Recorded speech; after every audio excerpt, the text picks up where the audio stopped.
331 dossiers ont été déposés auprès du Conseil général. Les éleveurs ont dû faire face à la sécheresse des 6 premiers mois de l'année et du coup, les récoltes d'herbes ont baissé d'environ 50% par rapport à une année normale.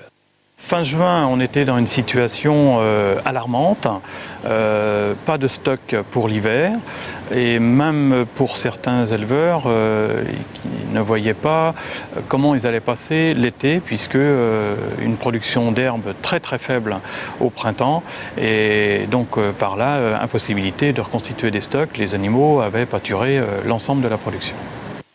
Et pour faire face à cette faible production de fourrage, le Conseil général d'Indre-et-Loire a accordé pour la 2e année consécutive une aide dite exceptionnelle destinée à l'alimentation animale des éleveurs d'Indre-et-Loire.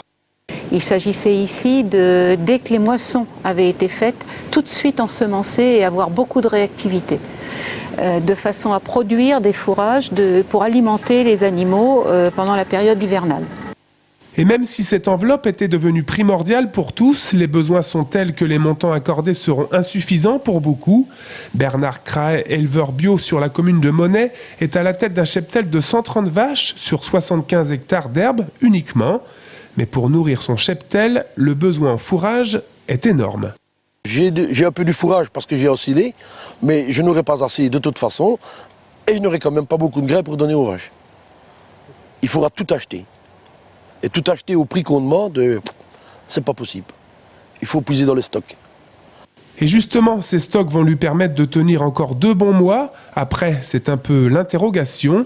Bernard Craet espère voir arriver la pluie pour que ces 15 hectares de fourrage récemment ensemencés poussent vite et puissent nourrir ses bêtes pour l'hiver.